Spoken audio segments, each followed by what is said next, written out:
Hudson County View live and uncut. I'm your host, where what you see is what you get, and what you don't is better yet. John Heinis with the latest and greatest in Hudson County news. So obviously we got quite a few items to talk about today.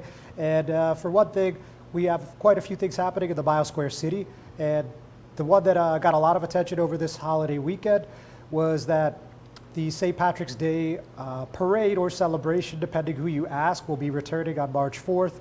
And some residents are upset that that's coinciding with the annual Leprechaun Bar Crawl. Obviously, that's led to some raucous behavior in the past, a lot of drunken shenanigans where people get arrested, a lot of calls for service. People are worried about that. This is a much smaller scale than what they've done previously, but we're going to get to all the details on that in a little bit.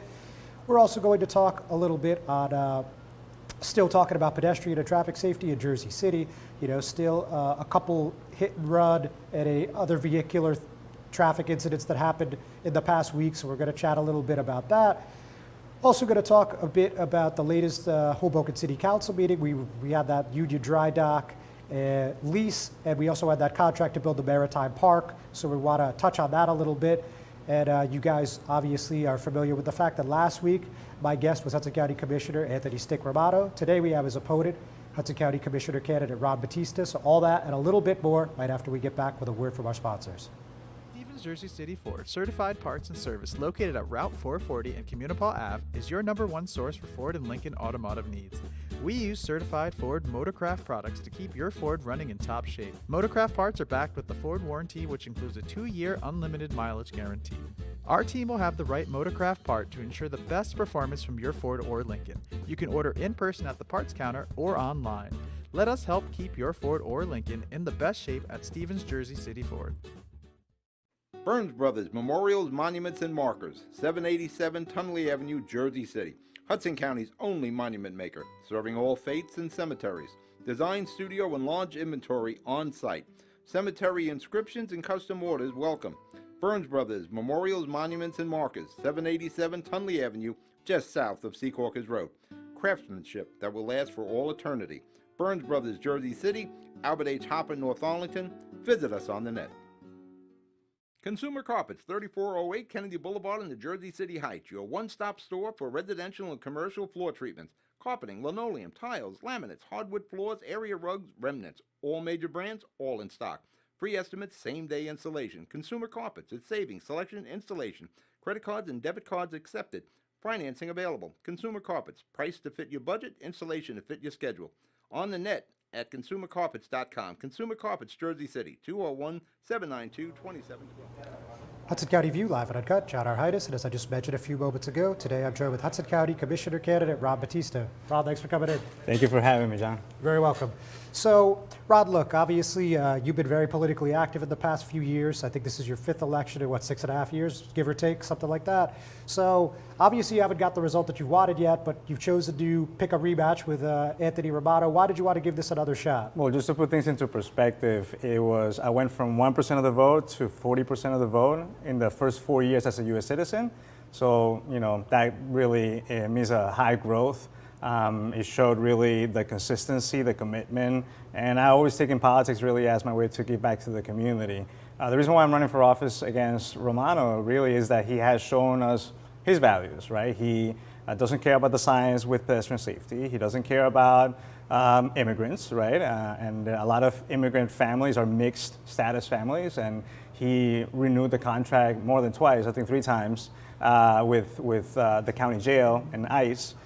So all those values and really not being present in terms of as an activist. We need somebody that's an everyday person that's going to look out for everyday people, not tied to the political party bosses, that's actually going to fight for the residents of Hoboken, Jersey City, and actually all of Hudson County.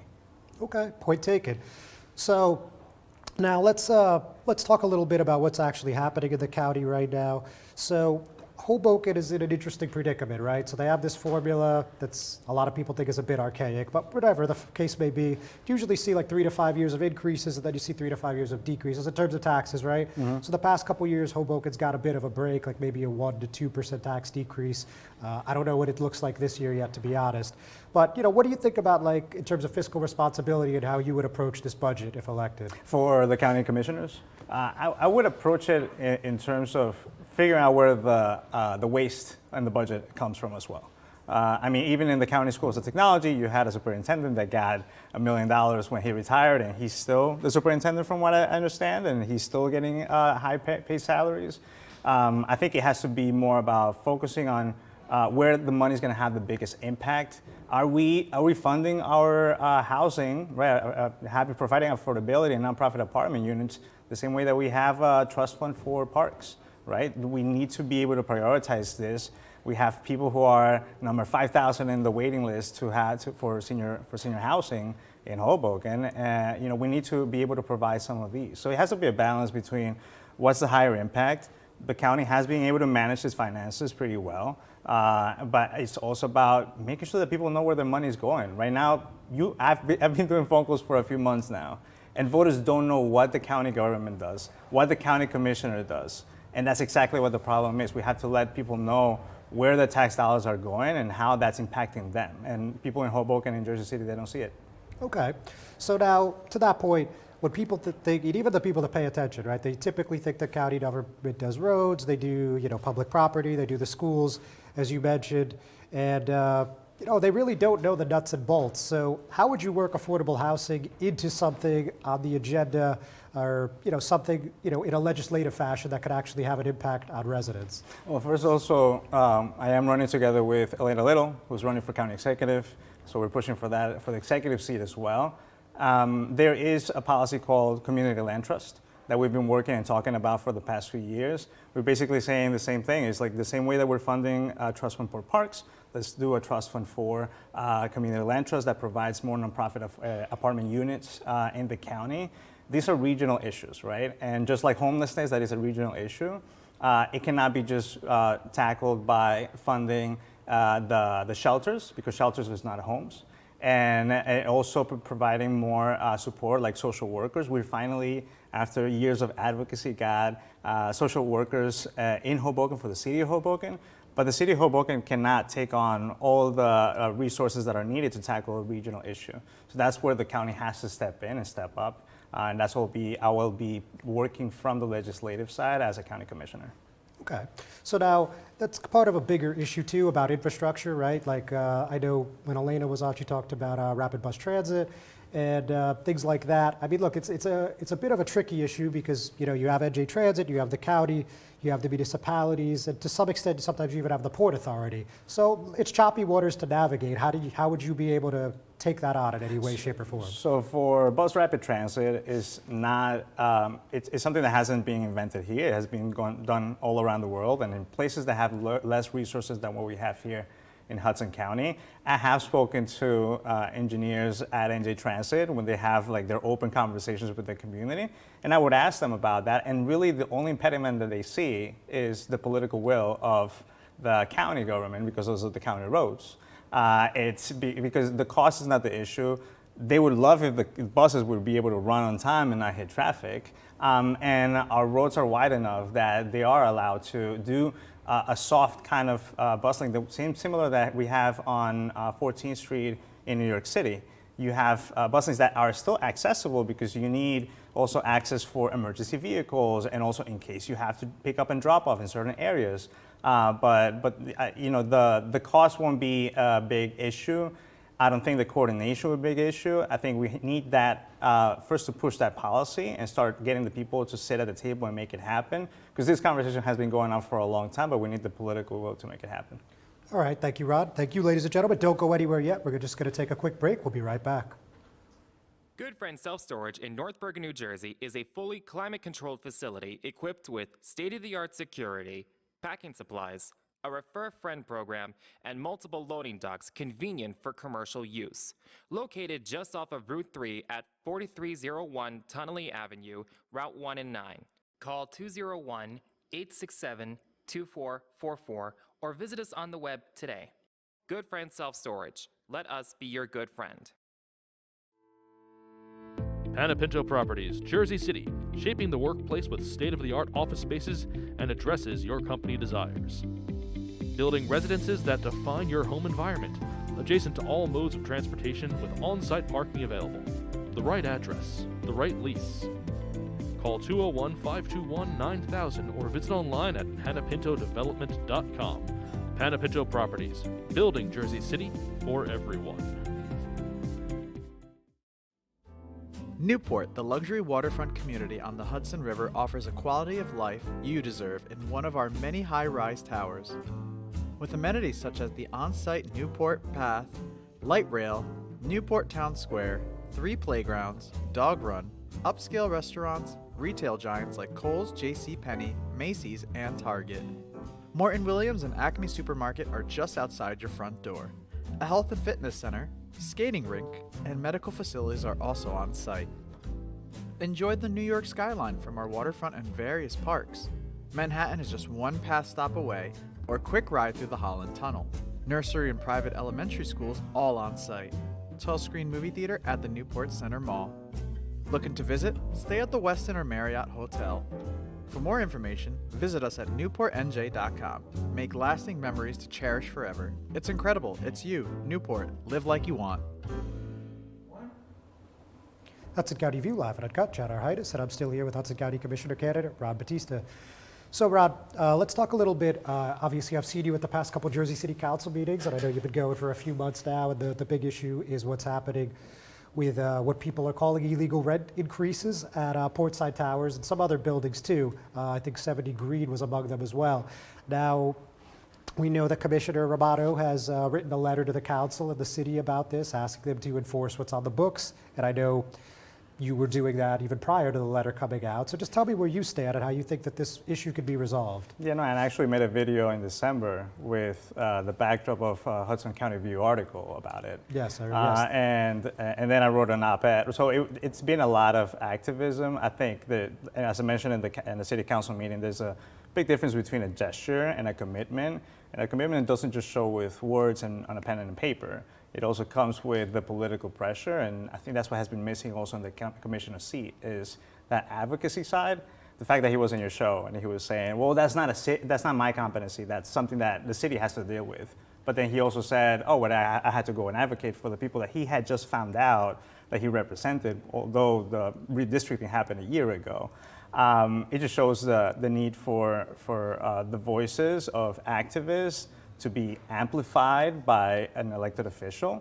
That's why I'm running for office too. I'm not saying this is my cause. I'm saying that what are the causes that are out there that the community is fighting for, and then let's elevate those causes. Got it. Okay. So now on the other side of the coin, if you will, we also have this issue with Hoboken rent control. And, this is something that's a little complicated, right, as rent control tends to be. But look, the bottom line is, I think you probably watched or at least read about that hearing. And look, a lot of tenants are unhappy, a lot of landlords are unhappy. It passed. Now there's talk of a referendum to loosen or perhaps even eliminate rent control. So how do you see this thing playing out, and what would you like to see happen as a Hoboken resident? Well, I think that the rent control is not going away. We'll make sure that it doesn't, because the majority of the population in Hoboken is a tenant, and we're renters, and we are affected by 20-30% of rent increases. Unless we know our rights, unless we have somebody that fights for us. And actually that's what I'm pushing for also at the commissioner level, is for the county to be able to support the cities so that the city can be able to provide a digitized rent control database, so that if you're a tenant, you're able to see what your legal rent amount is. That's something that's not happening right now, not even in Hoboken. Right now it's pen and paper. And it's something that right now with the resolution and everything that they've been working on, they've been trying to evolve towards. And also being able to have that right to counsel. Just because we have the letter of the law doesn't mean that tenants have the avenues and the support right now to really be able to talk to somebody that would fight for them in court if they need to. And especially when we're facing corporate landlords. Now for the referendum, I don't think that's a possibility. It doesn't mean that we're not going to put ourselves up in a fight. But we have to protect tenants, because we're not talking about contract with your phone company. We're talking about your livelihood.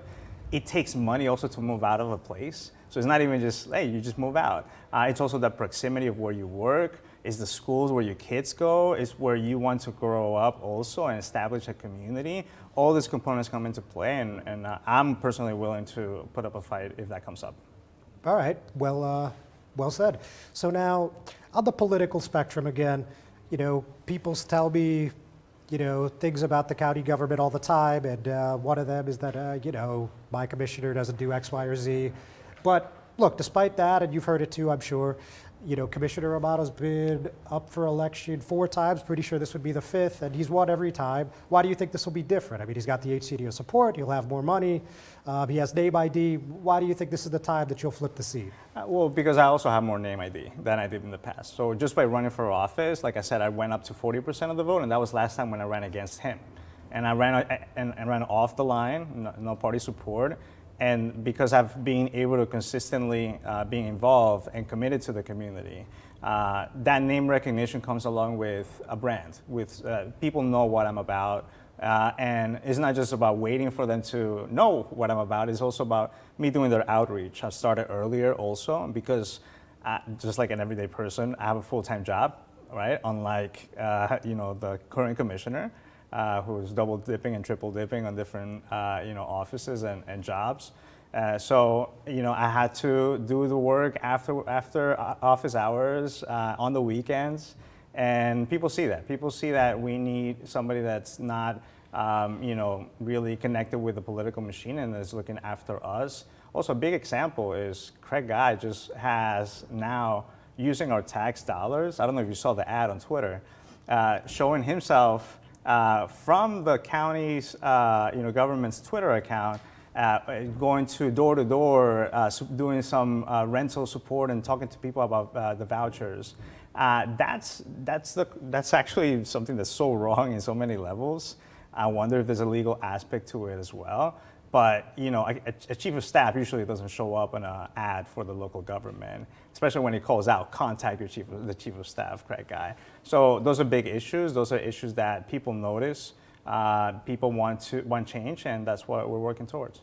All right, real quick, Ron. Yeah. So let's just say you win in June, and then Craig Guy wins in June. How would you work with his administration? Obviously, there's no love lost between you two, but is there a way you guys think that you guys could actually have some sort of professional relationship? Well, yeah, everything is a work environment, right? And I've been able to do that in Hoboken. I haven't held office. Doesn't mean we haven't been able to push for change in things in Hoboken. So I've been able to work with everybody in Hoboken. I will be able to do the same thing with whoever wins the executive seat. And it takes 2 things, right? It takes the having that conversation and bringing up the policies that are right for people, but also mobilizing the people and leveraging that support. Also, by winning the commissioner seat, that changes the game for everything. Because so far, nobody has able to really win off the line if you were not an incumbent. And that shows that there is vulnerability in the system of politically connected people, that now they have to answer to the voters and not just to the political party bosses. All right, Ron, thank you very much for your time. Thank you so much for having me. Best of luck. Thank you. And ladies and gentlemen, thank you for tuning in, but we're not done yet. We'll be right back. Not everyone celebrates the birth of a baby. You have options. Don't panic. New Jersey has safe havens for unwanted infants.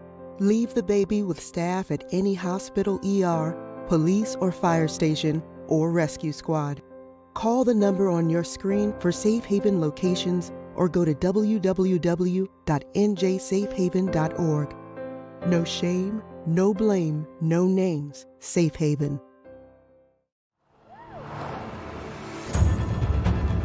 This thing rips! Oh, it is so quick. There's a lot of punch packed into this Bronco Sport. It's got a ton of horsepower. I love it. All right, now we're getting hairy. Now we're getting the fun stuff. Yeah. I like how we can get over or around almost anything. Yeah, I dig your ride. I super dig it. It's gonna be a good day. Growing up can be tough on kids. So much is going on in the world that can cause depression or anxiety. Unusual behavior for more than 6 months could mean they need help. Don't wait. For real-time mental health support and counseling, call New Jersey's Children's System of Care. CSOC offers free mental health supports, substance use treatment, and services for intellectual or developmental disabilities for all kids up to age 21. Call now, 1-877-652-7624. Introducing the all-new Ford Maverick. A truck for people who do stuff. and people who make stuff. People like Gabrielle Union, I make this look good, don't I? who haul whatever they want to wherever they want. Like wood to build things made of wood with, and friends to get weird with. It's for long trips that the standard hybrid engine with a targeted EPA estimated city fuel economy rating of 40 miles per gallon helps with.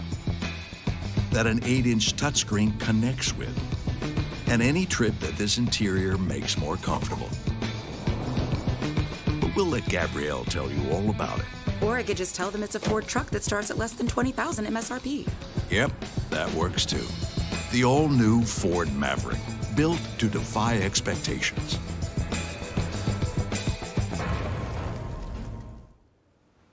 Hudson County View live at Uncut, Chad Heinis. So let's tackle a few issues in the Biosquare City. So first of all, let's go in chronological order. Let's talk about what happened at the council meeting here. So first of all, this was, another pretty long meeting, went till about 11 o'clock. But the point of the matter, there were two very critical items about Union Dry Dock, as I touched on at the top of the program. Now, one was this lease for New York Waterway, and the other was a contract for the Maritime Park. Anyone who's been following the past 5, 6, 7 years knows the city of Hoboken has been trying to acquire the Union Dry Dock property. That's that coveted piece of waterfront property in the 2nd Ward that was owned by New York Waterway until recently. They've been looking to do a contiguous waterfront park, and obviously this piece of property would be needed to complete that park. Now, a lot of people prior to this meeting were not particularly delighted with this lease because it's going to allow for refueling and maintenance of up to 20 ferries at the site. And it's also not going to be particularly lucrative. The lease is $4,573 a month, give or take a couple bucks, from New York Waterway to the city. And it's also guaranteed 3 years, could have an extension of up to 5. And a lot of residents expressed concern that this is a sweetheart deal for New York Waterway, I'm paraphrasing, of course. But if that's the case, why would they ever leave? So, it's a concern that's been expressed over and over on social media, and also we heard from probably at least a dozen people at the council meeting. And we also heard from one council candidate, that's Paul Presenzano in the 1st Ward. He pointed out that for those of you that have been following this issue for years, in November 2018, Mayor Ravi Bala said that the Union Dry Dock property would only become a ferry refueling and maintenance station, quote, over my dead body, end quote. So you get the point. This is an issue that has gotten people pretty fired up. And at the end of the day, though, it really wasn't a close vote. I mean, it ended up being 7-2. The only people who voted against was 2nd Ward Councilwoman Tiffany Fisher and 6th Ward Councilwoman Jen Giattino. Now, as far as the contract, the Maritime Park design that we're discussing as well, it was $1.17 million, and it was awarded to Manhattan-based Datner Architects, and that was a unanimous vote, actually. It was 9-0. And, of course, Bala was excited to see that this passed without any sort of dispute, really. And now he said in a statement the next morning, Maritime Park will truly be the people's park and will reflect what our residents want to see as we collaborate on a world-class park for all to enjoy. I encourage residents to stay tuned for the date of this first community meeting we will be hosting with Datner Architects. So, certainly an interesting development there. We're going to see what happens. Don't forget, there was a point that pretty recent memory, probably no more than 5 weeks ago, Weehawken was weighing the possibility of suing Hoboken over this whole Union Dry Dock saga. Obviously, you all probably know that Union Dry Dock currently operates out of Weehawken. So we're going to see where that goes. I mean, I would imagine this lease would have quelled most of the concerns, but you never know with Hoboken, so we're going to keep our eye on it as always. So sticking with the Biosquare City, this one's a little unusual because when we're talking about Brian Crimmins, that's actually the fire chief, but many of you probably haven't seen or heard about him in many years because he's been for a couple years because he's been on paid leave since May 2021. We never really got an explanation over what's happening. Doesn't look like one is forthcoming either. But despite that fact, about a week and a half ago, we heard from the All Saints Episcopal Church, specifically from Reverend Dr. Elaine Ellis Thomas, saying that they want to see Chief Crimmins brought back at his full capacity to protect and serve the residents of Hoboken. So let me read an excerpt from her letter. We understand that Chief Crimmins was placed on paid administrative leave nearly 2 years ago, and that matter remains unresolved. During his leave, which is overlapped with a global health and safety crisis, he has not only continued to serve All Saints, but the region at large. She goes on to say that Crimmins is on this committee with the Episcopal Diocese of Newark to establish COVID-19 protocols, and it involves 92 parishes across northern New Jersey, so obviously that's not a small coalition. And they convene weekly for months to write, as she calls it, life-saving protocols protecting the health and welfare of more than 21,000 faithful Episcopalians and their neighbors. So clearly this is a group that is not wanting to see Crimmins go. Crimmins wasn't the chief for terribly long. He was sworn in October 2018 and was placed on administrative leave on May 18, 2021, which was coincidentally the same day that then police chief Kenneth Ferrante announced he'd be retiring. As you guys know, Ferrante has since been brought back as the public safety director. The police chief has gotten a raise, and Battalion Fire Chief Anton Peskins has been the acting chief ever since. Again, we don't have any update from the city. I reached out to the public safety spokeswoman asking, what was going on with this letter, and she said that the city does not comment on personnel matters. Now, another one that we're sure to be talking with for a couple weeks easily is that there's a St. Patrick's Day celebration or parade, again, depending who you ask, that will be returning on March 4th.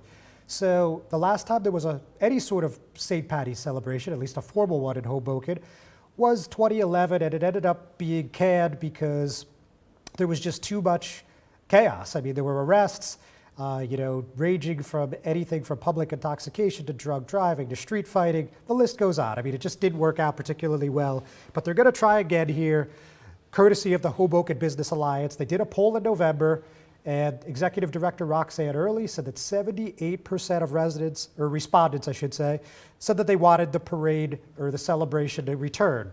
Now, if you look at the route and you look at the details that they released, they have a pipe band and they have a float, so they're saying it's not a formal parade, but obviously a lot of people don't see the distinction.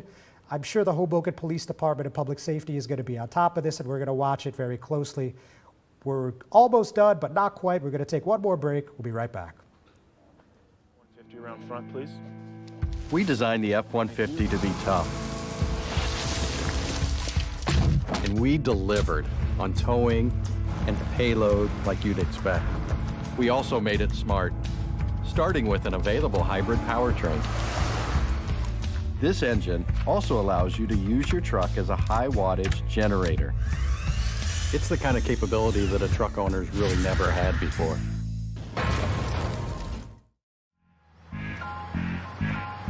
The Ford Maverick is a smaller truck, but the available 2.0-liter EcoBoost engine has plenty of horsepower and torque and allows you to tow all kinds of stuff. And if you need to take the Maverick out past city limits, there's select drive modes to take on different terrains, as well as the FX4 off-road package with all-wheel drive.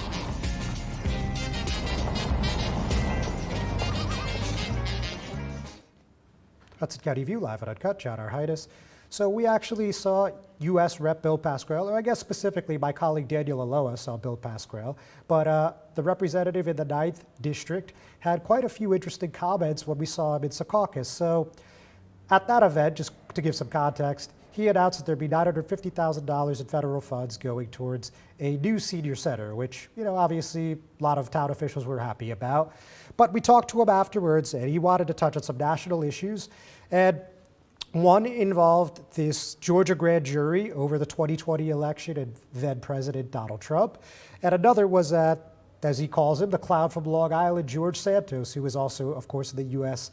House of Representatives. And we've heard countless stories about things that he's fabricated about his resume, including working on that Spider-Man show on Broadway, including whether or not he used to wear women's clothing in Brazil, including this animal nonprofit that he operated and got funds from. So there's a lot there. That's a whole show in and of itself. But first, let's take it one step at a time. Let's talk about what the congressman said about this Georgia grand jury. So he said that jury was absent prejudice. They worked objectively, and that jury decided unanimously that certain people who testified, they didn't say about publicly, lied, and they wanted those people indicted. If the attorney general and the judge have guts, that'll happen. But if you're talking about Georgia, you're not talking about New Jersey. It's taken them a little while to catch up, but I'm confident something will happen. No one is above the law, not even a congressman. So That grand jury report that was released last week said that they believed one or more witnesses committed perjury while testifying in the case. And nevertheless, Team Trump is looking at this as a win because the president wasn't named outright.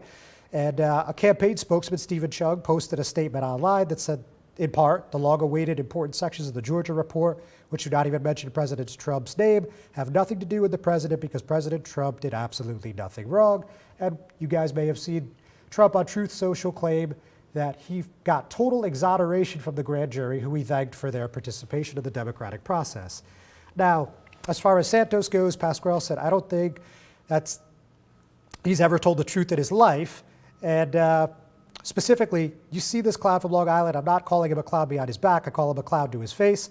I don't think he's ever told the truth in his life. He's got a major psychological situation going on. Whether he stays there or not, I don't know. The people voted for him. Now they want him out. That is a decision they will make. Now, very, very quickly, we also saw him and U.S. Rep. Don Bacon call on Warner Brothers Discovery to answer questions about Power Slap. And you saw that he did this a few months ago with the NFL when a quarterback, the Miami Dolphins quarterback, Tua Tagovailoa, had those 2 consecutive concussions. So you can read about that on HudsonCountyView.com, of course. But we're out of time, ladies and gentlemen. Thanks for tuning in. And we'll see you tomorrow at the fundraiser about those fires in West New York and Union City. So we'll be here at 5 o'clock. See you then.